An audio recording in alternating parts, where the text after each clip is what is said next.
Hello, and welcome to today's SEI webcast, CRO Success Factors in the Age of COVID. My name is Brett Tucker, and I'm the Technical Manager of Cyber Risk Management at Software Engineering Institute, coming at you live from Carnegie Mellon University. And I'd like to thank you all for attending. We want to make our discussion as interactive as possible today, so we'll address questions throughout the talk, and you can submit questions in the YouTube chat area, and we'll try to answer as many as possible. Our featured speakers today are Ryan Zanin, he's the Chief Risk Officer of Fannie Mae, and Abid Adam, he is the Chief Risk and Compliance Officer at Axiata. As we've said, or as I said, I am the Technical Manager of Cyber Risk here at the SEI. Ryan, can you speak up, give a little bit about yourself? Sure. Thanks, Brett. As Brett said, I'm the Chief Risk Officer at Fannie Mae. I actually stepped into that role just in February of this year. But for 4 years prior to that, I actually sat on the board of Fannie Mae and chaired the Risk Policy and Capital Committee, which point at the beginning of this year, the board asked me to step in to the operating role. Prior to my time on the board at Fannie Mae, I have 25-ish year history in mostly senior risk workout and restructuring roles at a variety of global financial services organization. And again, it's mostly been Chief Risk Officer role. Sometimes I've worked some things out. Other times I've led some businesses, but I continually migrate myself back to risk roles. Wow, thank you, sir. And Abid, yourself. Thanks, Brett. My name is Abid. I am the Group Chief Risk and Compliance Officer for a large telecommunication company based out of Southeast Asia. And my role primarily has evolved from looking after cybersecurity, because cybersecurity is a CISO role, to Chief Risk and Compliance Officer. I have worked in largely emerging markets, both in Africa and now in Asia. And I look forward to sharing my views with the audience. And over to you, Brett. Thank you. Great. Thank you both. I appreciate it. And just to set the context or set the stage for today, we know that we have had a very rough year in terms of risk. Actually, a little more than a year now, right? There's been this COVID issue that has been a huge lightning rod for having a more robust enterprise risk management structure within an organization. This pandemic has just had major impacts across many different sectors. Supply chains have been impacted, and we see that more risks are on the horizon. It's not going away, right? And we also recognize the fact that you are at the front line as Chief Risk Officers to address these issues as they're coming in front of boards. And there's panic, if you will, at the same time. So you're trying to quell that at the same time as trying to put out real existing operational issues that are taking root, right?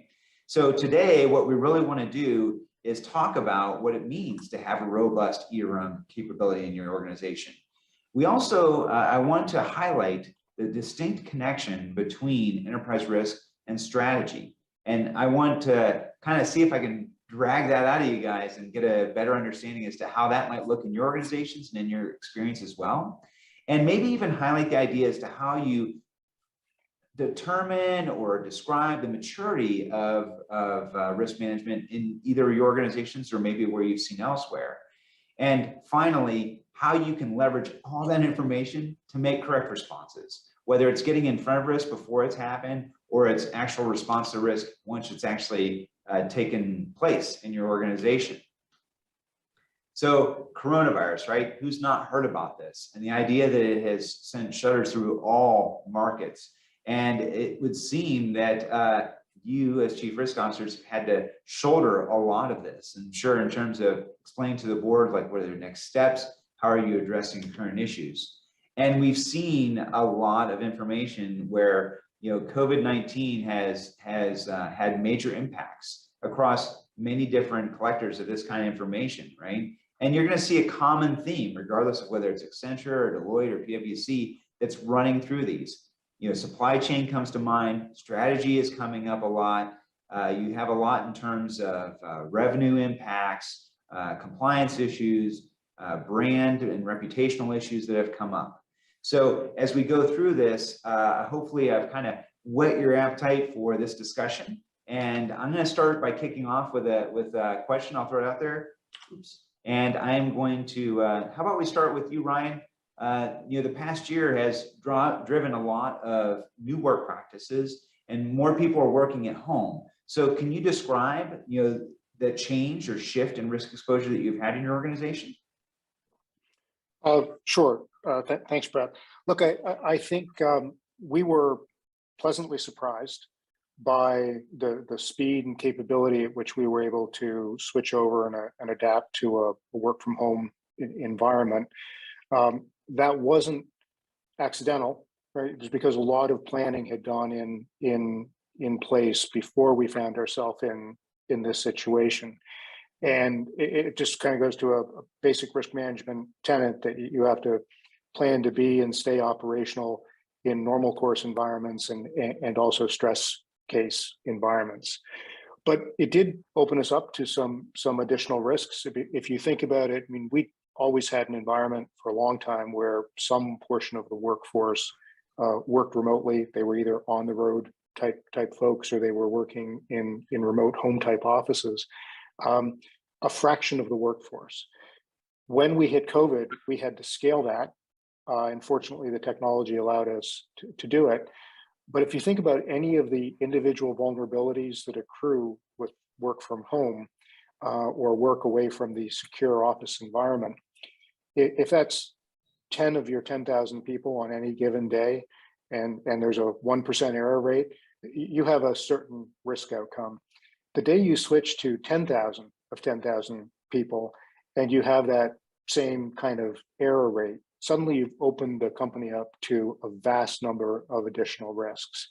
And so we had to be really smart about quick education of people about what good, secure housekeeping look like at home. What is your, what your Wi-Fi password protocols look like? What are you doing? Are you able to print? Are you printing things at home? Are you leaving them out? Who else has access to it? So it's a whole range of things that you just didn't think about when you were in the office environment. But the good news is remotely deployable technology actually helped us do a lot. And for better or for worse, this crisis coming when it did and not 5 years earlier, I think made a world of difference in terms of the technology being able to help us with this stuff. There are a whole lot of cultural aspects we could get into around what changes in a completely remote environment, but perhaps we can take that up at a later part in the discussion. But I think that's also really important.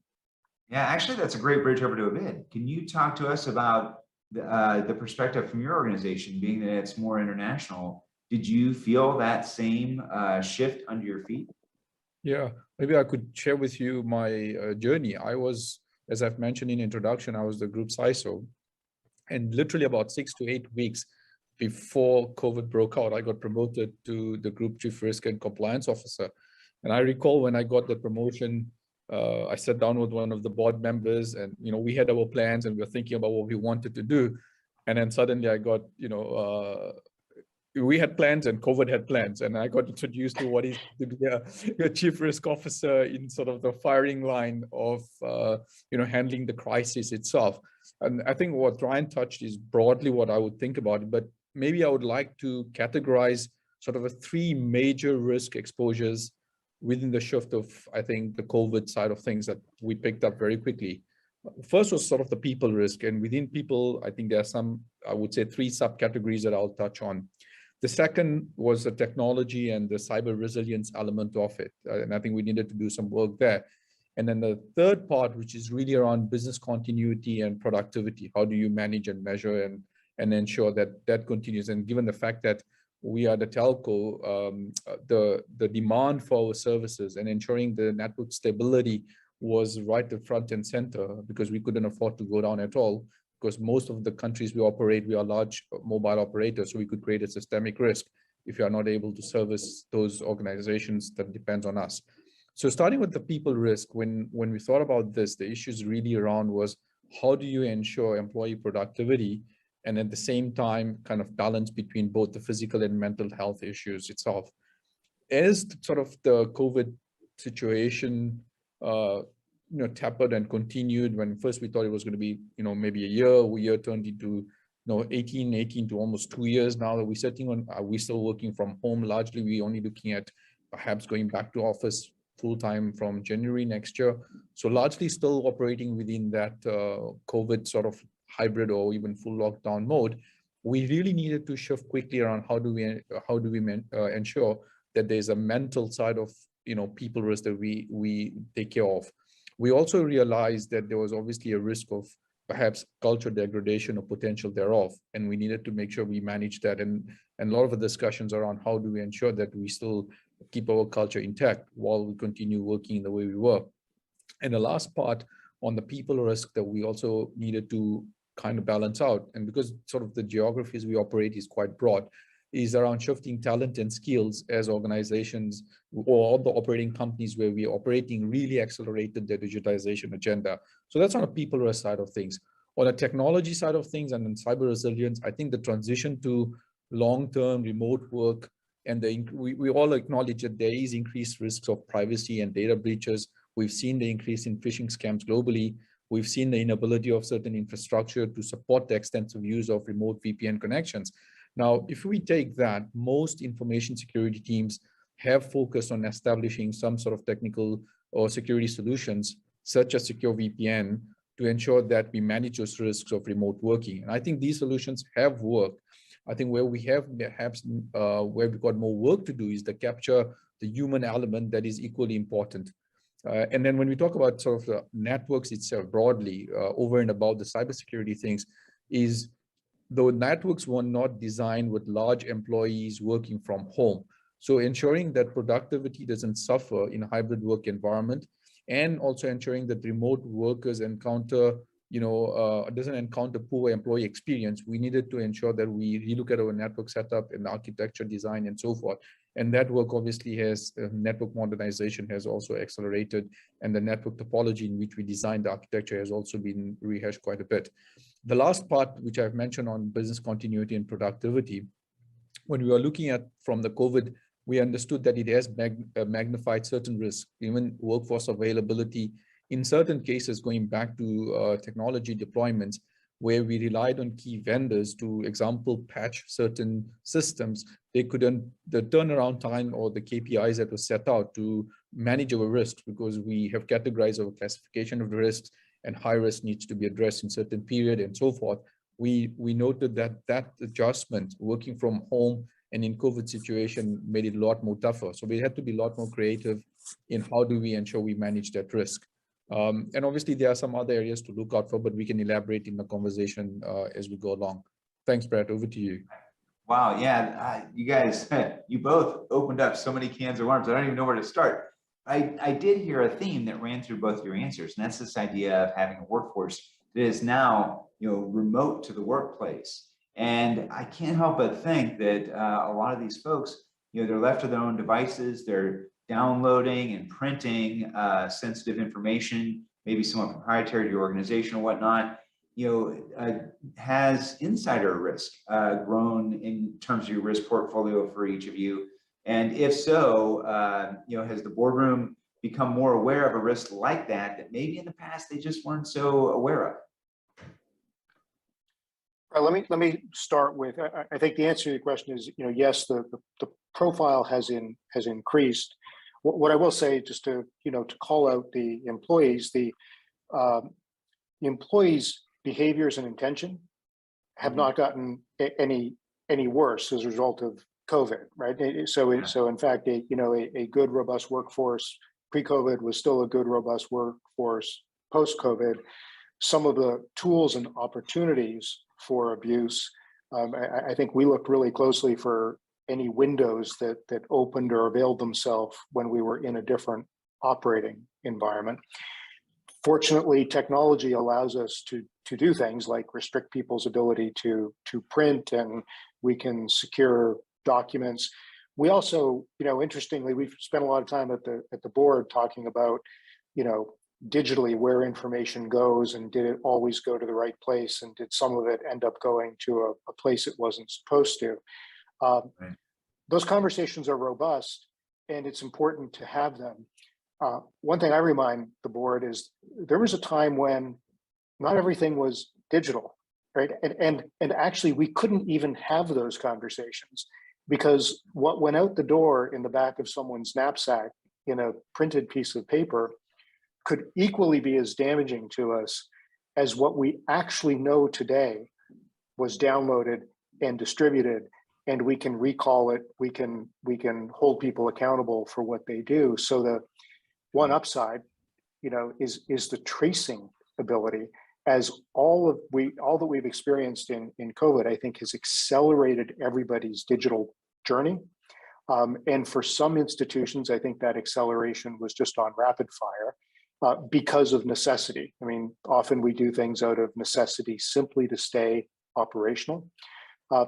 Some aspects of that have actually created a more transparent and more secure world, while at the same time, there are definitely openings that we have when people are in a less controlled environment than the office. There are things that we have to be concerned and worried about. The conversations have accelerated around all of these issues.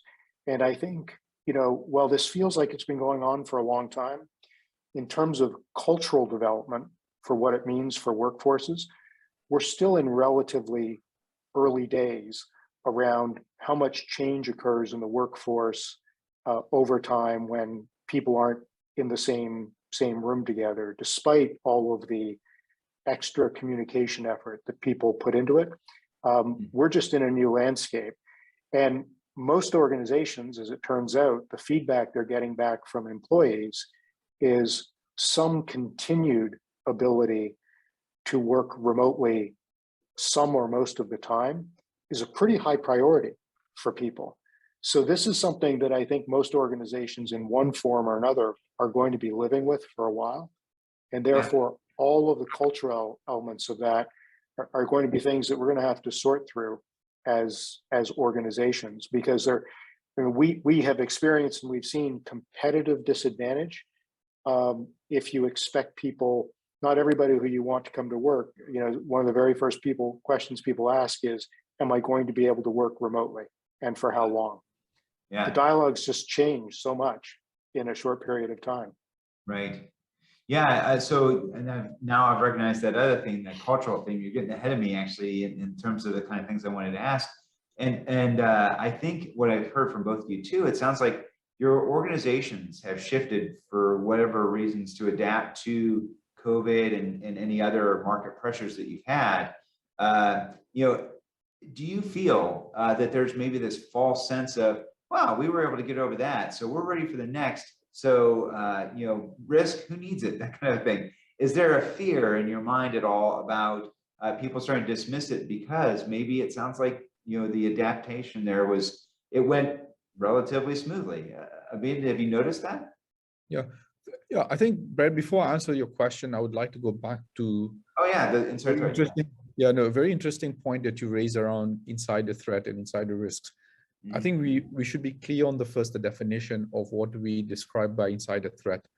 And the reason why it's important, because anything at least from the way I look at insider threat, it can be, first of all, classified as something malicious somebody wants to do.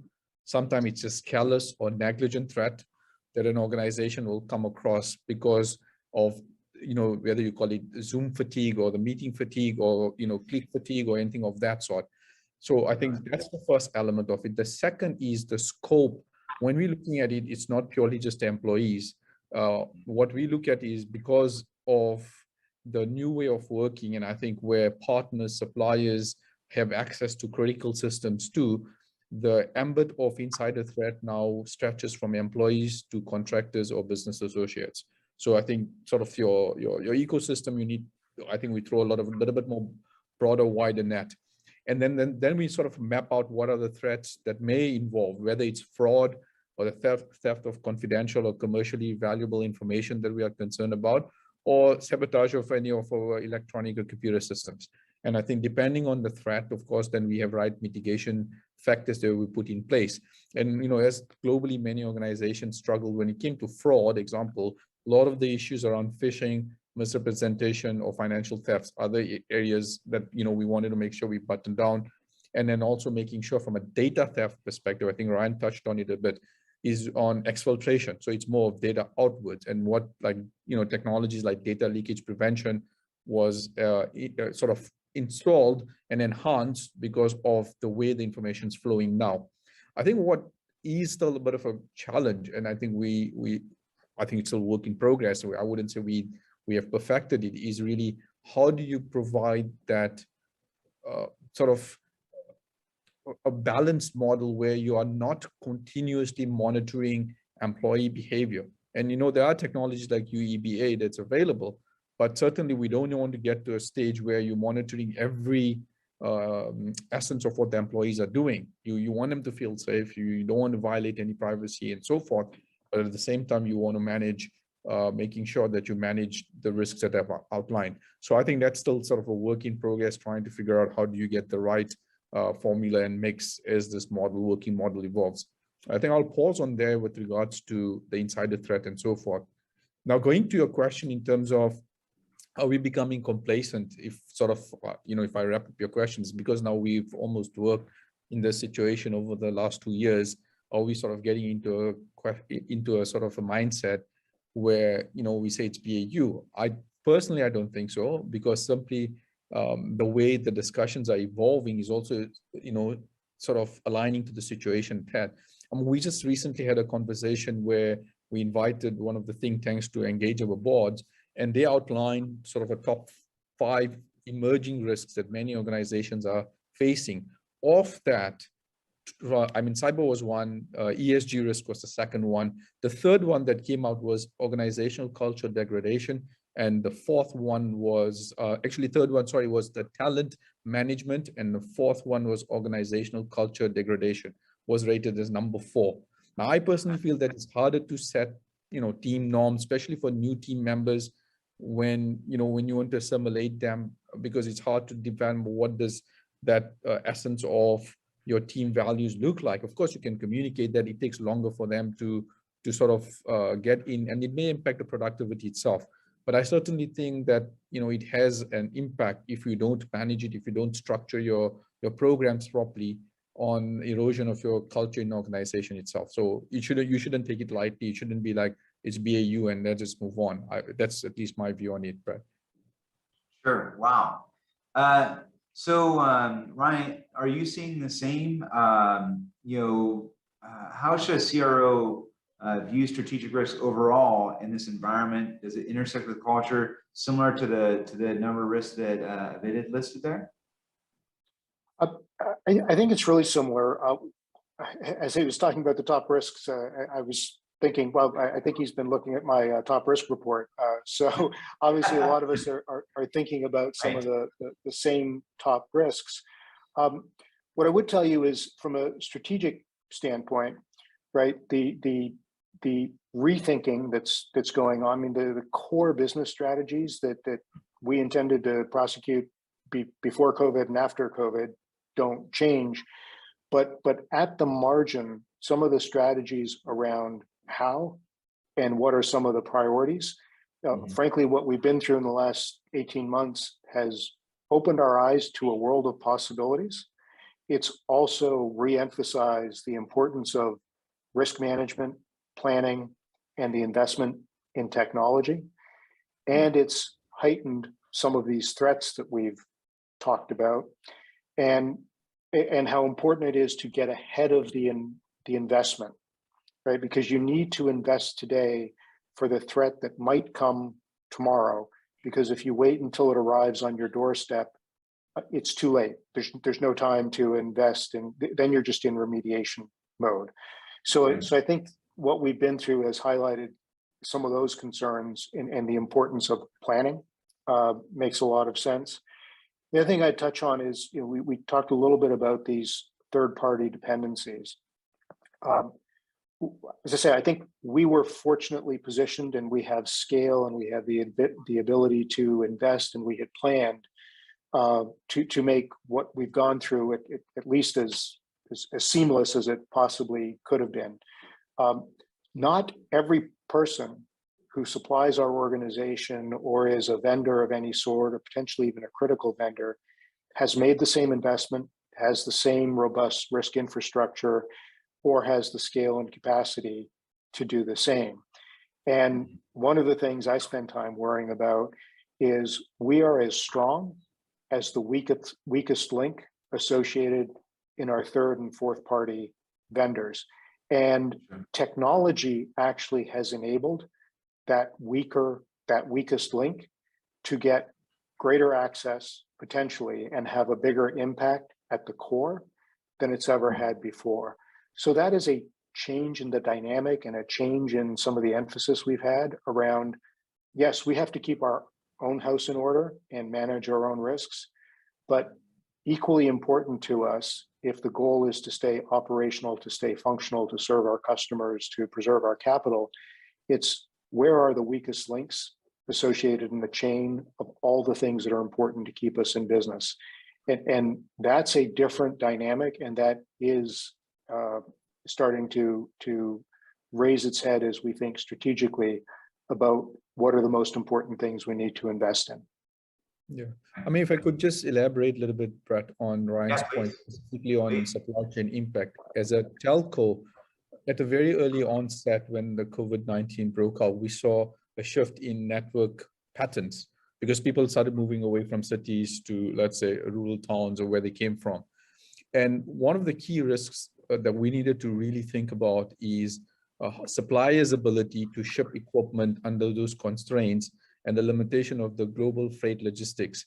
And obviously, depending on which country, there was varying lockdown orders affecting site accessibility, people movements for maintenance, support, and rollout of the services. So that process of it is not just your organization, but it's really the large global economy, and your dependency on it is something that was really we really needed to wrap our head around very quickly and mobilize our partners to work with us to ensure that there is no system downtime impact or network downtime impact. And this was really something that we wanted to make sure that as the traffic patterns move, we are able to service those customers because they're really dependent on it. For people to work from home, stable network connectivity from rural areas is as critical as from the cities itself. And I think we've learned a lot of lessons. And of course, ongoing geopolitical tensions and between major telecom service providers and equipment providers didn't help the situation either, because there was a lot of tension around what you can use, what you can't use, and market availability and so forth. So next time, I think when we sort of think about supply chain impact, it's just not your immediate vendor or the location in which they operate, but it's really looking at it at a broader global level. And then how would you respond to that? It's something, it's some good lessons learned around that. Right. And amazing that both of you also had mentioned that cultural element, which is, I know is very important. And you're afraid of losing your identity as an organization, and risk just might go with that. It speaks to this idea that, risk and even cyber risk at large, it's a team sport, right? And both of you have talked to the technological solutions that, have kind of come from this. Do you think that the boardroom is starting to recognize cyber risk as more like a universal element that has true interdependence with a lot of these other traditional risks that boardrooms have wrestled with before, in terms of, whether it's liquidity, culture, human resources, strategy, finance, that kind of a thing? Have you noticed that? Cyber is actually bubbled up, if you will, maybe? Brett, let me take that. I think the external environment, with or without COVID, cyber risk has been increasing on everybody's radar for a long period of time. I would say that boards in particular are hypersensitive about cyber risk, in part because in many respects, the publicity risk associated with cyber attacks and the vulnerability of the firm can often outweigh the physical or financial effects of cyber risk.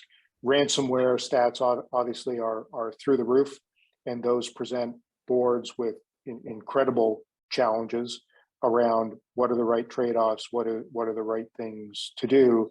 And first and foremost, if you can protect your organization from that risk, or at least diminish the risk profile, you've done your board a good service. but I think the explosion of cyber risks has also reminded people that nobody should sit back and believe that they have it solved, that they're not vulnerable, right?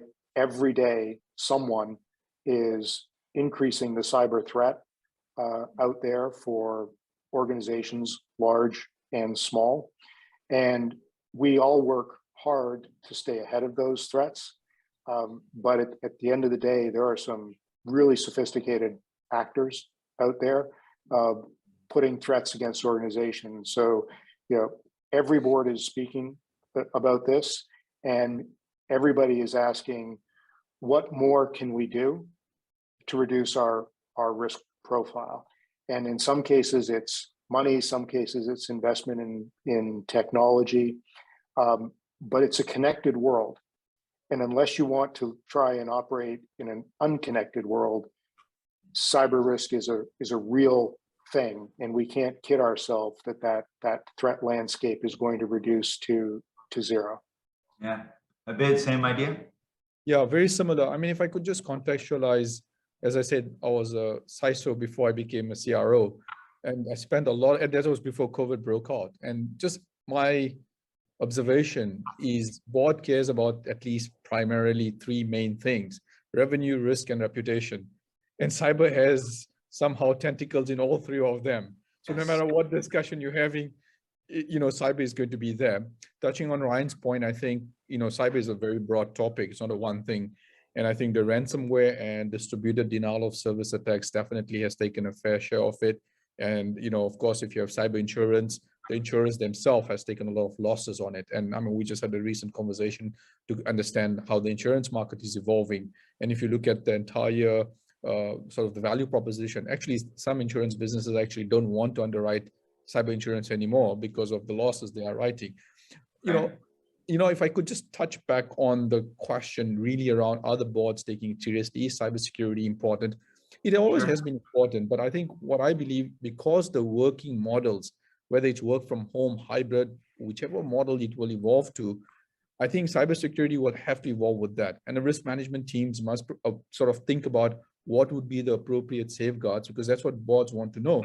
And, whilst I acknowledge that the threat landscape and the pressures to protect the sort of the increasing cyber and privacy violations or risk will continue, we as sort of a risk and cybersecurity leaders need to also make sure that we balance the conversation really around that. We shouldn't say, well, we don't support working from home or hybrid model, but we really should say that there are advancements even within cyberspace, like example, deploying zero trust network architecture to augment or replace your legacy VPN for remote users, especially for your high risk use cases. You can look at that. You can perhaps even evolve some of your cloud-based delivery of software access service edge, SASE, somebody would call that as an acronym, because a lot of the workloads are moving towards cloud.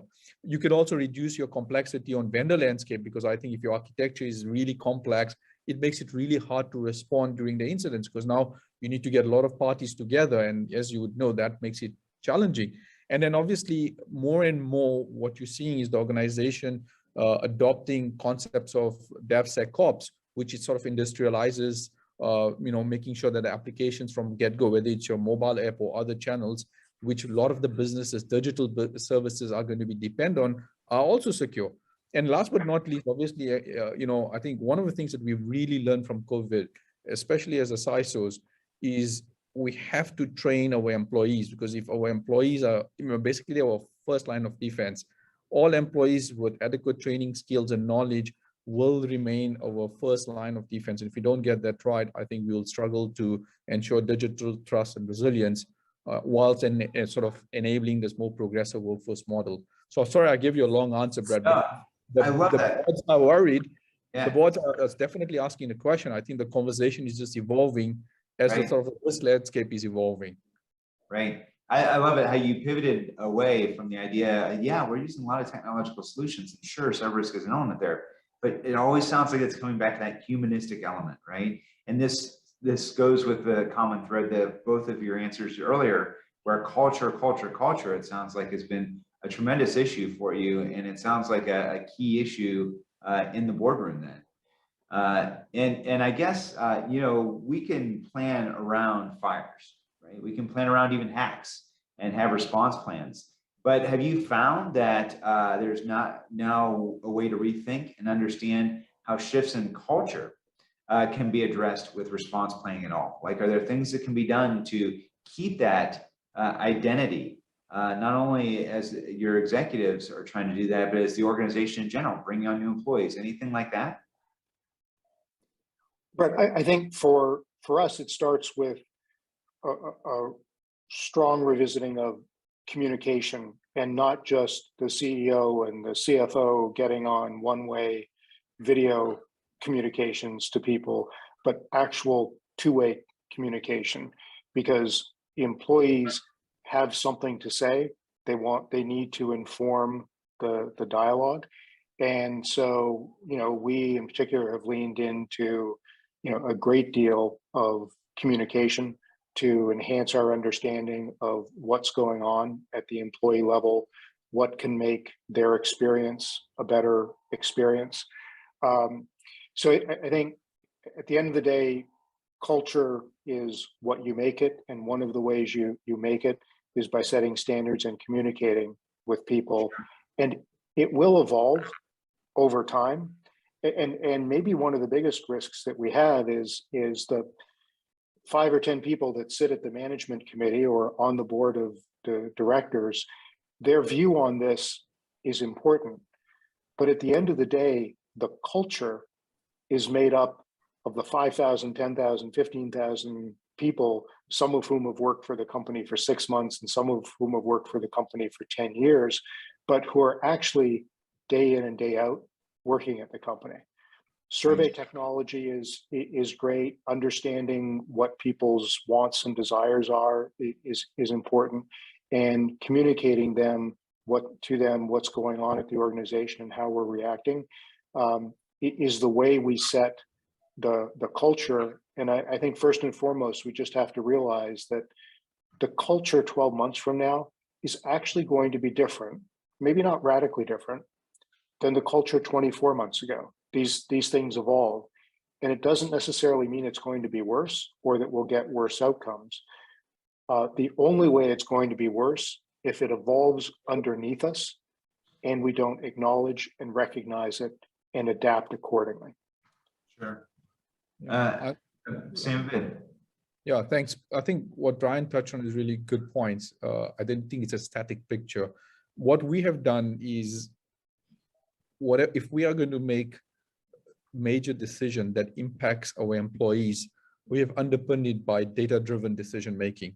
And survey is one of the very good way Ryan just pointed out. I mean, there's easy technology available today to get an input from the employees as to how they feel about it. A simple thing is, do you want to go to the office now? Should we wait 3 months? What's the sort of feel from the teams?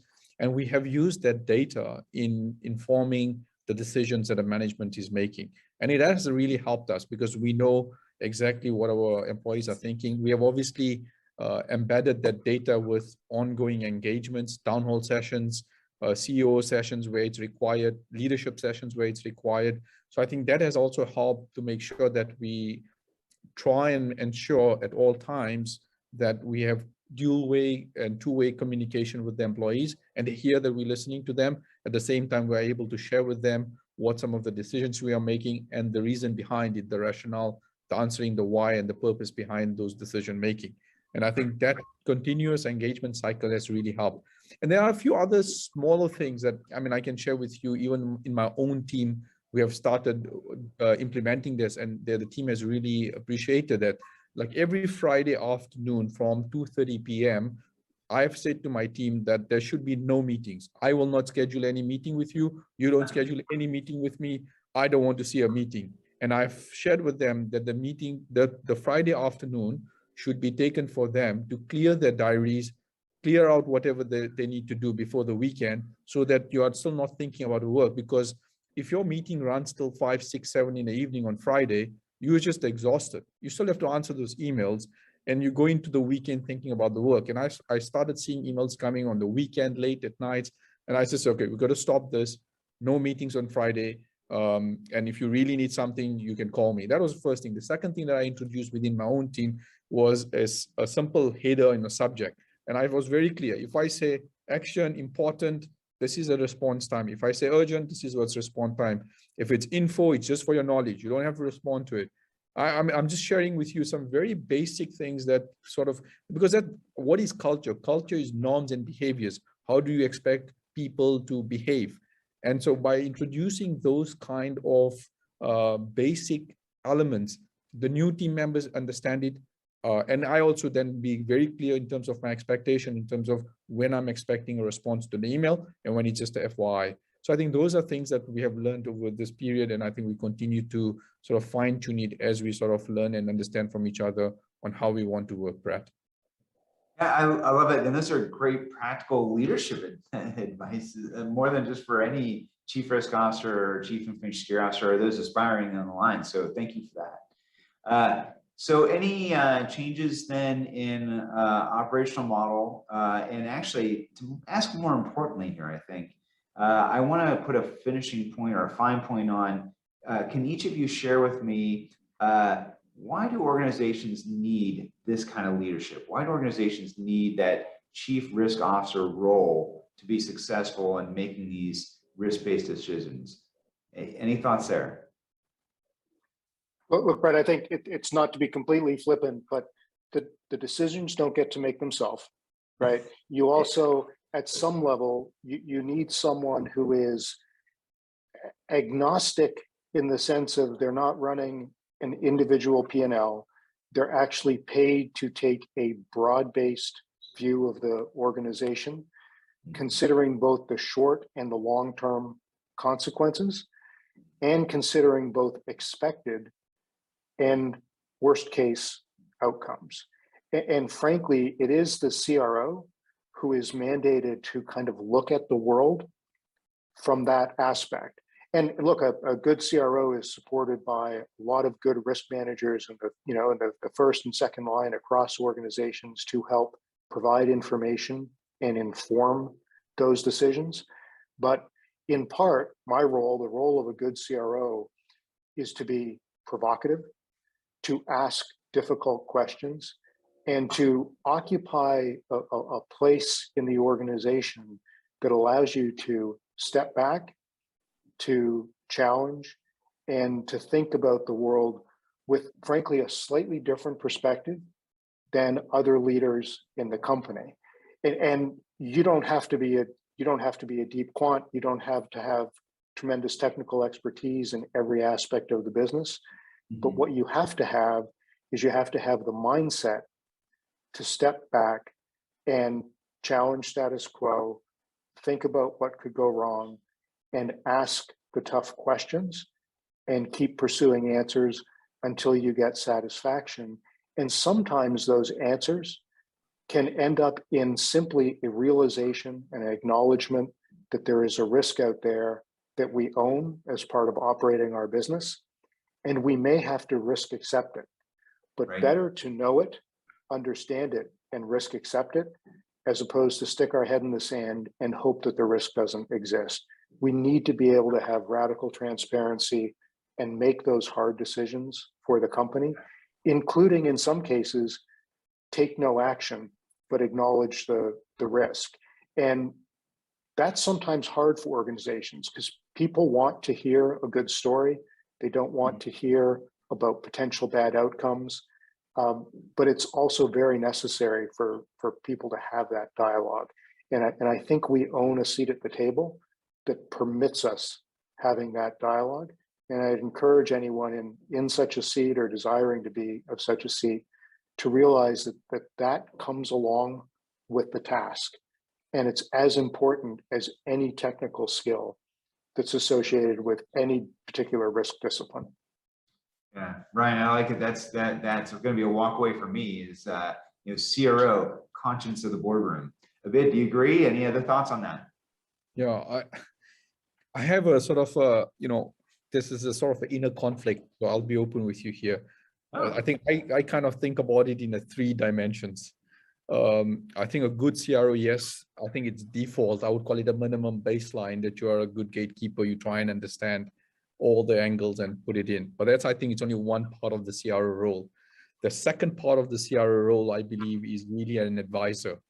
which it's critical if you want to have an honest conversation with business. Because I feel if you're heavily tilted as a gatekeeper, you kind of miss the second part. So I think it's really around how do you ensure that you are plugged in right from the get-go. The CEOs of the business lines come to talk to you and you kind of seen as an advisor. And of course, you've got to build that credibility with the line of business. So I think that's a second dimension of the CRO role. The third dimension of the role is really the catalyst for change. So when I think about that, is really what is the business not even thinking about that you are concerned about, and you need to drive them towards action. And cyber is a very good example. Many times, if you look at, technology, it's always seen as back office or IT or somebody else needs to do it, not seen perhaps initially as a business risk. And then you as a CRO, you wear your hat on and you have the business conversation and you become the catalyst for change where business is thinking about it when you are designing new products and services, where security and privacy is by design. And that doesn't come naturally to most of the business owners or leaders. So I think you got to play that role as to where do you want to be catalyst for change? Where do you want to play an advisor or decision facilitator role?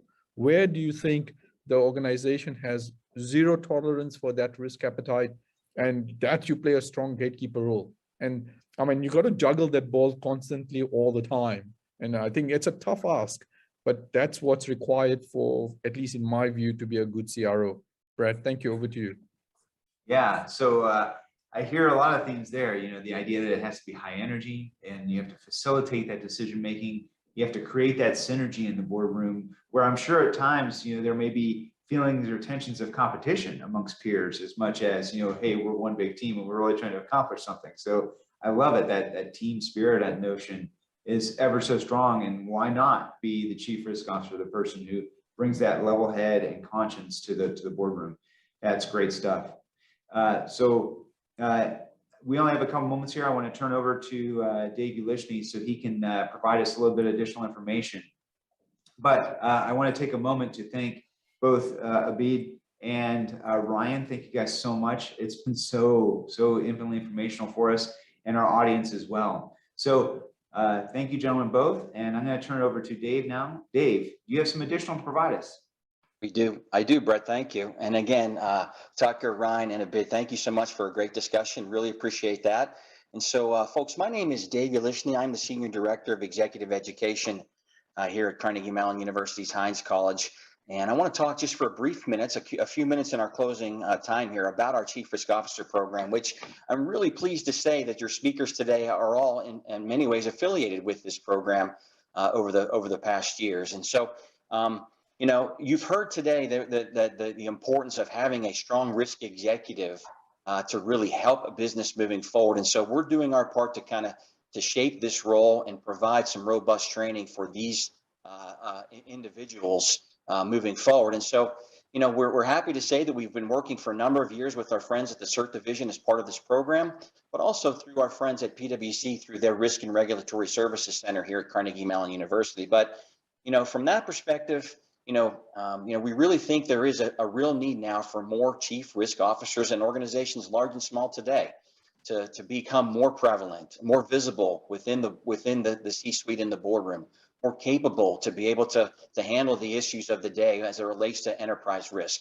but also, be better at influencing not just their fellow C-suite peers, but also the business leaders as well, right, as part of their risk oversight and governance roles. And so, it's so important to be able to sort of manage the impact of critical risks that we see that organizations face today, whether it's traditional business risk, as you can see on the right, of doing daily operations. Cyber risk, as we know, is on the increase, but the disruptive risk that we have to deal with on a daily basis because of the pandemic. And so, over these past 5 years, we've been working hard to really meet the needs of this role by providing some real robust training and support them in an environment where they can sort of learn not just from us, but from each other as a cohort of students from across the world.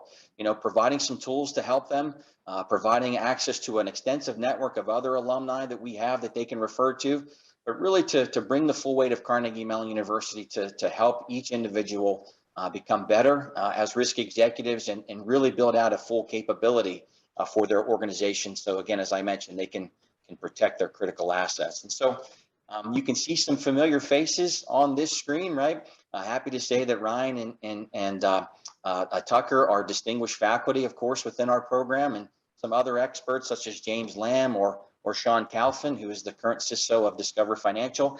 And I can't forget Lori Champion as well, who's an executive within Marsh from that perspective. All of them have deep risk knowledge as it relates to the content that we bring to our students. And we look at the full gamut in regards to both the roles of the CRO and then, but also getting deeper into the sort of the landscape of risks that he or she would have to sort of govern or manage in their roles, to getting down to the more operational aspects of building and running an ERM capability, maturing that capability. And then the day-to-day, for example, like a risk assessment and audit, or looking at your business continuity, disaster recovery best practices. And so a very holistic view to be able to, assist from that perspective.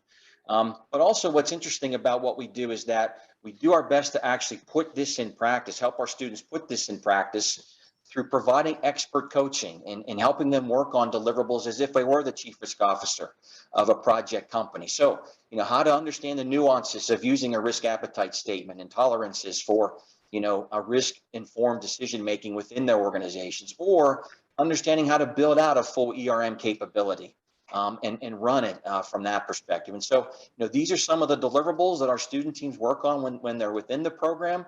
And our coaches are just wonderful to work with. For example, the Chief Risk Officer of Carnegie Mellon University, Melanie Lucht, is one of our coaches, including Ted Carter, who is the Chief Audit Officer for T. Rowe Price. And so they've been with us for a number of years and has been supporting our students, on their journey with us over the years. And so we do have a cohort that's coming up, cohort number 7, which launches this coming spring, starting at the end of January. And we do take a cohort model because it's important for us to sort of build this sort of network of folks to rely on each other and learn from each other as they go through the process. It is a virtual program. We deliver mostly virtual, but we do offer the ability to come to Pittsburgh now that we're actually through the pandemic, and we will be building in some in-person networking, but that will be an optional process, again, whether if you're able to and willing to travel to Pittsburgh as part of that process. And so if you're interested more about our program, feel free to view our website. But as you can see, we have distinguished alumni across all different sectors, and they include chief risk officers, deputy CROs, we've had chief financial officers, CISO CIOs, and other operational executives from both the public and private sector.